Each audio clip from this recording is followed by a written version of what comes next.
हम चलेंगे संजीव जी के पास। Good afternoon Sanjeev ji.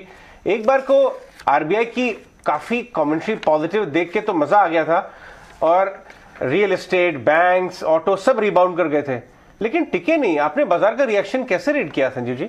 आज आरबीआई क्या ट्रेड ले रहे हैं इस समय? अजय जी, सिर्फ चीनी नहीं, फ्रॉम व्हीट टू लेके oil will be coming through your ears because over आपने स्कैर्सिटी बना दी। The whole world is just fighting one thing, that 8% from Russia. वो सब सॉल्व हो जाएगा। Russia is already ready to barter, and I cannot but tell you in the next 2 weeks you will see $20 off oil. Secondly, ये जो होता है ना, everyone becomes extremely pessimistic or bullish when the fire is run. अब सब 150 से $175, तो आप $200 ही बोल दो ना जी। और ऑयल के कोई सीमा तो है नहीं, आपको $80 दिख जाएगा ऑयल बहुत जल्दी। दूसरी बात, चीनी, शेयर, ये जो आपकी खाने पीने की पदार्थ है, ये इतनी ज्यादा आ रही है क्योंकि क्रॉप ग्लोबली सारे आ रहे हैं। So I think this all inflation pressure will start to ease so fast that maybe in September the Fed doesn't even raise rates. This is a slightly longer term view.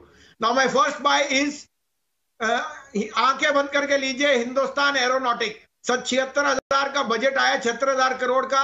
Hindustan aeronautic जैसी balance sheet मैंने देखी नहीं। 3,500 का हो जाएगा अजय जी इस साल, लेकिन अभी आप 1840 में लीजिए। 1800 का स्टॉप लॉस, 1950 का target. Steel prices globally are going up. SAIL is the cheapest, it trades at one time multiple forward. 76 रुपए में लीजिए, 75.5, 76, 73 का स्टॉप लॉस, 80 का टारगेट। और नेशनल एल्यूमिनियम, जहां results were fabulous, the best ever, 8% dividend yield, the stock should be 150, but अभी आप 93 में लीजिए, 90 का स्टॉप लॉस, 102 का टारगेट। भसीन साहब, वैसे इस पॉलिसी के बाद मैं तो आपकी उसी बात पे सोच रहा था कि आप कह रहे थे ना, पता नहीं 2 दिन क्यों लगाते हैं पॉलिसी को लेकर, तो आज दिख भी रहा था। असल में बहुत बड़ा नोट बनाते हैं। हमारे एक सहयोगी हैं राजेश जी, वो गए थे एक बार आरबीआई पे, तो बता रहे थे कि जब पॉलिसी में आप 1 घंटे में सुन लेते हैं ना, इसको बनाने में हमको 2 महीने लगते हैं। तो वो पॉइंट जो आप उठा रहे थे ना, 2-3 दिन ये करते क्या है, इनको बताना तो सीधा सीधा बता दो, तो वो थोड़ा उनको टाइम तो लगता है सर, ये बात तो ठीक है। अच्छा, एक चीज़ मेरे को आपसे पता करनी है, इस पॉलिसी के बाद आपका बैंकिंग को लेकर या रियल एस्टेट को लेकर कोई रुझान बदला है क्या? क्योंकि उन्होंने 2 बड़ी लाइनें बोली। एक तो बोला कि बैंकिंग सिस्टम ठीक हो रहा है, और फिर वो बोल रहे हैं कि कोऑपरेटिव को भी हम लगा देंगे फंडिंग के लिए, लैंडिंग के लिए। वो मरने वाली जगह पर कोऑपरेटिव को नहीं लगाएंगे सर, वो चलने वाली जगह पर ही कोऑपरेटिव को लगा रहे हैं।